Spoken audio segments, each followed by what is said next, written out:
Hello दोस्तों, उदय शरण Prajapati DRG Anuppur की ओर से आप सभी को सादर अभिवादन व वंदन।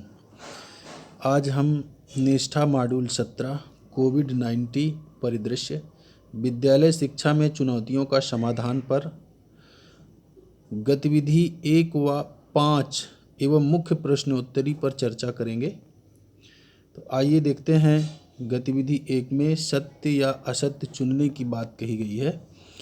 तो सबसे पहला प्रश्न आपके सामने स्क्रीन पटल पर है। छींक आए तो साड़ी का पल्लू या गमछा का उपयोग करें, क्योंकि यह आपके हाथ से आपके नाक, मुंह या आँखों में स्थानांतरित हो जाएगा। यह बात सत्य है या असत्य? तो बिल्कुल यह बात सत्य है। छींक आए तो साड़ी का पल्लू या गमछा का उपयोग अवश्य करें। नेक्स्ट क्वेश्चन है, बिना हाथ धोए या साफ किए अपने चेहरे को छूने से वायरस नहीं फैलता। क्या यह बात सत्य है? तो यह बात मेरे समझ में तो असत्य लग रहा है। बिल्कुल सही प्रश्न है। बिना हाथ धोए चेहरे को छुएं तो वायरस फैलने का शंका बना रहता है। अगला प्रश्न है, हाथ मिलाने और कार्यक्रम आयोजन करने से महामारी फैलने का खतरा नहीं बढ़ता है। तो कोविड-19 के दौरान यह भी मेरे समझ में बात गलत कही जा रही है, क्योंकि इस पर हमको सतर्कता बरतनी है। आइए इस प्रश्न का सही आंसर देखें। बिल्कुल यह बात गलत है। नेक्स्ट प्रश्न है, यदि किसी को बुखार, खांसी और सांस लेने में कठिनाई हो तो उसे तुरंत चिकित्सा सुविधा प्राप्त किए बिना एंटीबायोटिक लेनी चाहिए। ऐसा तो मेरे समझ में बात नहीं आता, क्योंकि बिना चिकित्सा सुविधा लिए ऐसा काम करना बिल्कुल गलत है। तो यह बात मेरे समझ में असत्य है। आइए देखते हैं। बिल्कुल यह बात असत्य है। यह असत्य पर टिक लगाना है।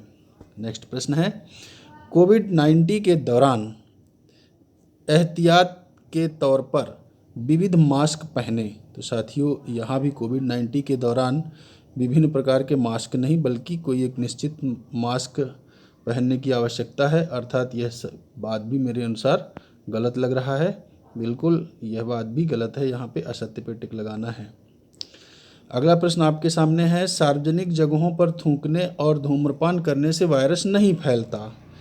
तो ये भी बात सत्य नहीं है दोस्तों। यह बात असत्य लग रहा है। अगला प्रश्न है, स्वदवा लेने से बचें। तो स्वदवा लेने से बचें, यह बात सत्य है या असत्य? तो मेरे समझ में यह बात सत्य है। बिल्कुल सत्य पर टिक लगाया गया है। अगर कुछ भी खरीदने के लिए घर से बाहर जा रहे हैं तो अन्य लोगों को संक्रमित करने से बचने के लिए मास्क पहने। अब बाहर जाते समय नाक और मुंह ढकना अनिवार्य है। बिल्कुल सही बात। इस बात पे भी देखते हैं। सही उत्तर पे सत्य पर लगाई गई है, अर्थात यह कथन भी सत्य है। अगला प्रश्न है, किसी को घर पर रहकर या अलगाव करना चाहिए। यदि ऐसा महसूस करना शुरू करते हैं, भले ही सिर दर्द, कम ग्रेड बुखार 37.3 डिग्री सेंटीग्रेड या इससे ऊपर और हल्की बहती नाक जैसे हल्के लक्षण हों, तब तक जब तक कि वह ठीक ना हो जाए। बिल्कुल यहाँ पर दो बातें हैं सामने में, सत्य या असत्य। तो देखते हैं यह किस पर टिक लगाया गया है। सत्य है यह बात, असत्य पर आप टिक लगाना है। अगला प्रश्न है, उपयोग किए गए महीन कपड़े कागज का तुरंत निपटान करें, क्योंकि बूंदें वायरस को फैलाती हैं। तो यहाँ भी दो बातें हैं, सत्य या असत्य। तो यहाँ भी यह बात सत्य है। हमें सत्य पे टिक लगाना है। अगला प्रश्न है, अपनी स्वच्छता का पालन करके, यानी जब आप खांसते या छींकते हैं तो अपने मुंह और नाक को मुड़े हुए कोहनी या महीन कपड़ा कागज को ढककर आप अपने आसपास के लोगों को सर्दी, फ्लू और कोविड-19 जैसे महामारी से बचा सकते हैं। सत्य है या असत्य? तो इस बात के लिए भी बिल्कुल सही बात है। ऐसा करने से हम कोविड-19 के संक्रमण से बच सकते हैं। तो यह सत्य बात है। इस प्रकार हमारे टोटल गतिविधि क्रमांक 1 में 11 क्वेश्चन होंगे और 11 क्वेश्चन अटेम्प्ट करने के बाद जब सबमिट करेंगे तो 11/11 हमें नंबर प्राप्त होंगे। अब हम चलते हैं गतिविधि क्रमांक 5 की ओर। अपनी समझ को परखें। इसके लिए पहला प्रश्न है गतिविधि क्रमांक 5 में, कोविड-19 के दौरान विद्यालय में समूह गतिविधियां जारी रखी जा सकती है। तो कोविड-19 के दौरान विद्यालय में सामूहिक गतिविधियां तो वर्जित है, अर्थात यह बात असत्य है। ये देखिए असत्य पे टिक मार्क किया गया है। अगला प्रश्न, बच्चों को अपने निजी परिवहन का उपयोग करने के लिए प्रोत्साहित किया जाना चाहिए। बिल्कुल यह बात मेरे समझ में सत्य आ रहा है। तो ये देखिए क्वेश्चन यह है, सत्य है, ये जो कथन है वो बिल्कुल सत्य है। छात्रों को विद्यालय जाने के लिए मजबूर किया जाना चाहिए। तो यहाँ यह कथन सत्य है या असत्य? यहाँ तो मेरे समझ में मजबूर करना अच्छी बात नहीं, अर्थात यह कथन असत्य है। एक छात्रावास में भोजनालय के समय को एक बार में छात्रों की भीड़ से बचने के लिए क्रमबद्ध किया जा सकता है। तो सत्य है या असत्य? तो क्रमबद्ध मतलब क्रम से जाने आने के लिए बात तो सत्य साबित हो रहा है। बिल्कुल यह सत्य पर टिक करना है। अगला प्रश्न है, सभी पदाधिकारियों और छात्रों को समूची विद्यालय अवधि में फेस मास्क पहनने की आवश्यकता नहीं। तो अभी तो कोविड-19 खत्म हुआ नहीं है दोस्तों, इसलिए यह कथन मेरे समझ में असत्य लग रहा है। बिल्कुल असत्य पे टिक मार्क किया गया है। इस प्रकार गतिविधि क्रमांक 5 में भी 5 क्वेश्चन दिए गए हैं और पाँचों क्वेश्चन अटेम्प्ट करने के बाद जब सबमिट करेंगे तो 5/5 का स्कोर प्राप्त होगा। अब हम चलते हैं मुख्य प्रश्नावली की ओर। मुख्य प्रश्नावली हमारा गतिविधि मॉड्यूल 17 कोविड-19 परिदृश्य से संबंधित पहला क्वेश्चन है, कोरोना वायरस के लक्षण होने वाला कोविड-19 रोग किस प्रकार का है? यहाँ पे 4 ऑप्शन दिए जाएंगे, संक्रामक, वंशानुगत, प्रजातिगत या जेनेटिक। विटामिन की कमी, तो 4 ऑप्शनों में से कोविड-19 तो संक्रामक रोग ही मेरे समझ में आता है। आइए देखते हैं, बिल्कुल सही बात है, संक्रामक रोग यहाँ पे सही टिक है। नेक्स्ट क्वेश्चन है, छात्रों के अधिगम के परिणाम का समय समय पर मूल्यांकन और शिक्षण विधियों में मदद करता है। शिक्षण विधियों में मदद करता है, शिक्षण अधिगम प्रक्रिया में सुधार करने या छात्रों को ग्रेड देने या छात्रों की बुद्धि की पहचान करने या छात्रों की योग्यता के बारे में जानने। तो यहाँ पर 4 में से जो ऑप्शन सही होगा, मेरे समझ में पहला ऑप्शन ही सही है। बिल्कुल सही बात है, पहला ऑप्शन ही सही है। दोस्तों मैं एक चीज़ यहाँ पे याद कराना चाहूँगा कि ये इसका PDF लिंक में डिस्क्रिप्शन बॉक्स पर दे दूँगा, परंतु इस बार ये जो PDF होगा वो पासवर्ड प्रोटेक्टेड होगा, जिसका पासवर्ड मैं इसी के दौरान बताने वाला हूँ, इसी गतिविधि के दौरान। इसका पासवर्ड सब स्मॉल लेटर पे USP17 अर्थात मॉड्यूल 17 पे बात कर रहे हैं, तो इसका पासवर्ड होगा USP17। डालने के बाद यह PDF खुल जाएगा और हम इसको PDF भी प्राप्त कर सकेंगे।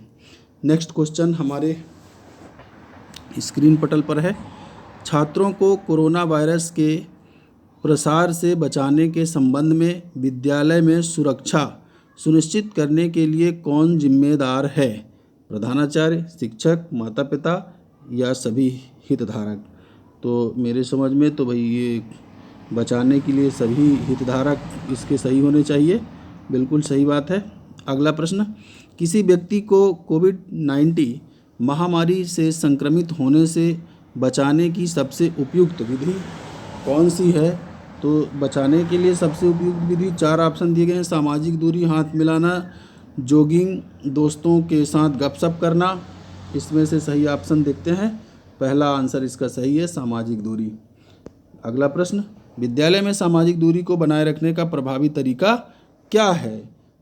आयु समूह के अनुसार वैकल्पिक दिवसीय विद्यालय शिक्षा, बोली जाने वाली भाषा के अनुसार वैकल्पिक दिवसीय विद्यालय शिक्षा, या सामाजिक पृष्ठभूमि के अनुसार वैकल्पिक दिवसीय विद्यालय शिक्षा, अथवा छात्रों के क्रमांक के अनुसार वैकल्पिक दिवसीय विद्यालय शिक्षा। तो यहाँ पे मेरे अनुसार से तो चौथा ऑप्शन ही सही होना चाहिए, बिल्कुल सही चीज़ है। वैकल्पिक दिवसीय विद्यालय मॉडल को कारगर बनाने में कौन सी प्रमुख चुनौती नहीं है? अब 4 ऑप्शन यहाँ पर भी है। जागरूकता पैदा करना, स्वाध्याय, लचीलापन, अध्ययन सामग्री। तो इसका सही आंसर अध्ययन सामग्री है। अगला प्रश्न है, कोविड-19 एक व्यक्ति से दूसरे व्यक्ति में कैसे संचारित होता है? तो खांसने और छींकने से, हंसने से, व्यायाम से या खर्राटे से। तो पहला आंसर इसका मेरे अनुसार से सही लग रहा है, खांसने और छींकने से, बिल्कुल सही। अगला प्रश्न है, महामारी की अवधि के दौरान छात्रों के मानसिक कल्याण के मुद्दों को संभालने के लिए सबसे प्रभावशाली उपाय कौन सा है? निजी शिक्षक ट्यूशनर्स, या शिक्षक, डॉक्टर, या शिक्षक परामर्शदाता। तो शिक्षक परामर्शदाता इसका राइट आंसर होगा। छात्रावासियों या हॉस्टल्स के लिए सुरक्षित संगरोध क्वारंटाइन सुविधा की व्यवस्था शुरू करने का सही समय क्या है? तो इसके लिए सही विकल्प में 4 विकल्प दिए गए हैं। विद्यालय में प्रवेश लेने के दौरान, विद्यालय को खुलना, पुनः खोलने से पहले, या विद्यालय शुरू होने के बाद, या आवश्यकता पड़ने पर। तो इसका राइट आंसर मेरे समझ में दूसरा वाला ठीक दिख रहा है, विद्यालय को पुनः खोलने से पहले क्वारंटाइन कर दिए जाएं, बिल्कुल सही बात है। अगला प्रश्न है, कोरोना वायरस के कारण होने वाला कोविड-19 रोग किस प्रकार का है? यहाँ पे पहला क्वेश्चन जो है पुनः रिपीट हुआ है, दोबारा आया हुआ है, संक्रामक, वंशानुगत, प्रजातिगत, जेनेटिक, या विटामिन की कमी। तो हमने इस पर पहले कर चुके हैं, ये संक्रामक ही इसका सही है, संक्रामक। इस प्रकार हमारे 10 में 10 क्वेश्चन अटेम्प्ट करने होते हैं। जब सबमिट करेंगे तो हमें 10/10 अंक प्राप्त होंगे, और लास्ट में जब आपका प्रश्नोत्तरी पूरा हो जाएगा, सारांश निकलने के बाद इस प्रकार सर्टिफिकेट भी आप डाउनलोड कर सकेंगे, जैसा मैंने। तो साथियों, फिर मैं याद दिलाना चाहूँ, इस PDF का मैंने पासवर्ड प्रोटेक्टेड करके रखा है, जिसका पासवर्ड होगा USP स्मॉल लेटर में और USP 17 अर्थात 17, USP 17 डालने पर यह PDF खुल जाएगा। धन्यवाद साथियों, इन्हीं बातों के साथ मैं अपनी वाणी को विराम देता हूँ। Thank you.